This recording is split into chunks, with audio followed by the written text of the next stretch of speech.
तो लड़का से ऊंचा दर्जा बेटे का, और बेटे से ऊंचा दर्जा पुत्र का, और पुत्र से भी ऊंचा दर्जा होता है पुत्री का। जानते क्यों? क्योंकि कभी कभी पुत्र तो अपने माता पिता का ख्याल नहीं रख पाते हैं, एक ही छत में रहते हैं, फिर भी कभी कभी पुत्र अपने माता पिता से नहीं पूछ पाता तुम ठीक हो कि नहीं।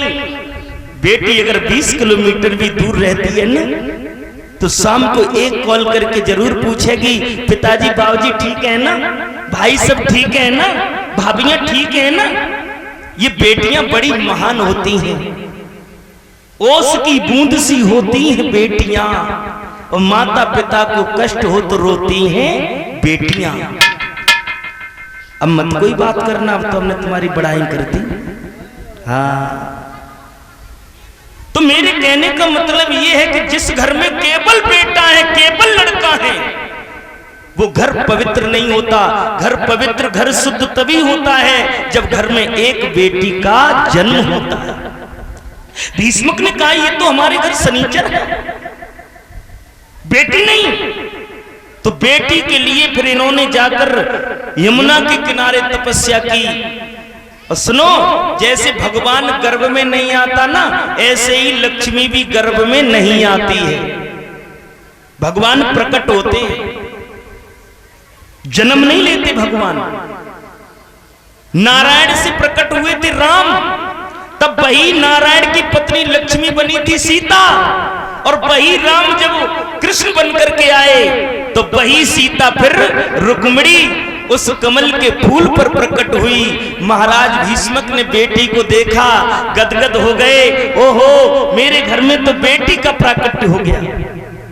कन्या को घर में लेकर आए, बड़ी धूमधाम, बधाइयां बज रही हैं। संत लोग दर्शन करने आ रहे, क्योंकि जगदम्बा है ना, साक्षात देवी है। देव ऋषि नारद वीणा लेकर के आए।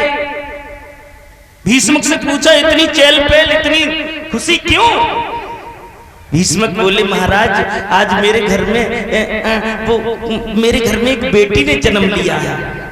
मैं आपसे चाहता हूं मेरी बेटी की हस्तरेखा देखो, मस्तिष्क की रेखा देखकर ये बताओ मेरी बेटी कितनी गुणवान होगी, कितनी गुणवान, कितनी शीलवान, कैसे आचार विचार होंगे। तो महाराज भीष्मक के कहने पर देव ऋषि नारद ने उठाई पत्रा और देखा।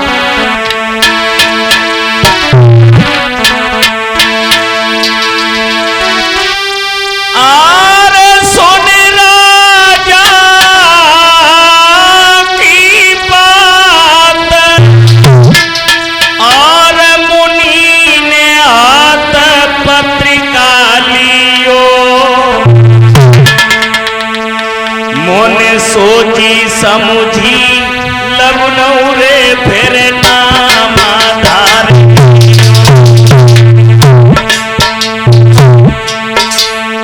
सुनो महाराज भीष्मक, तुम्हारे घर जो बेटी जन्म लेकर आई है ना, ये बेटी नहीं है, भवानी है।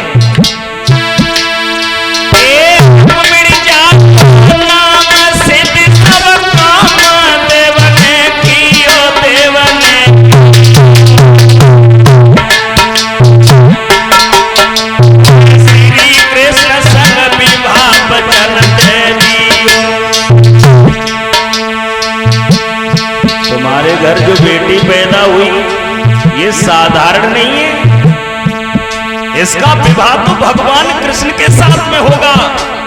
और जो कृष्ण का नाम सुना आरे छाए गई है ताना में, और राजा लिपटी पड़ोए चरण।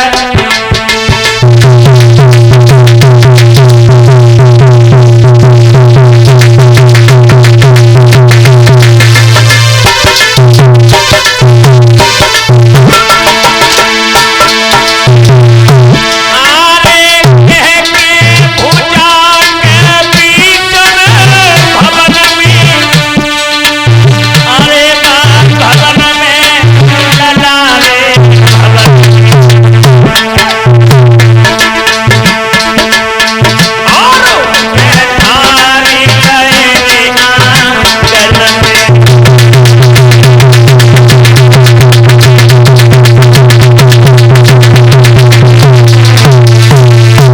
सुनो महाराज भीष्म, तुम्हारी बेटी का नाम है रुक्मिणी।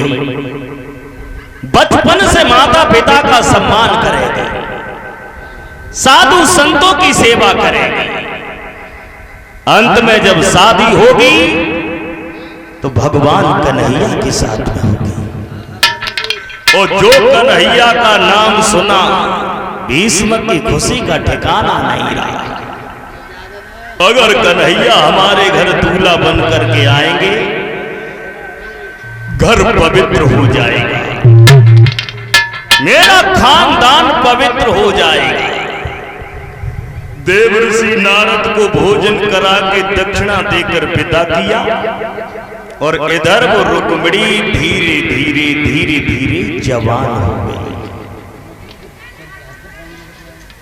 एक दिन रुक्मिणी दरवाजे पर बैठी हुई खेल रही थी। एक महात्मा जी वहां से गुनगुनाते हुए जा रहे हैं, ब्रजभूमि में हुआ है अवतार कन्हैया का, ब्रजभूमि में हुआ है अवतार कन्हैया का।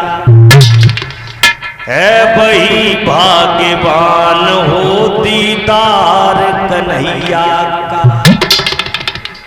संत गीत गाते जा रहे हैं कि भगवान का अवतार हो गया। बहुत छोटी थी उस समय रुक्मिणी, तो सोचा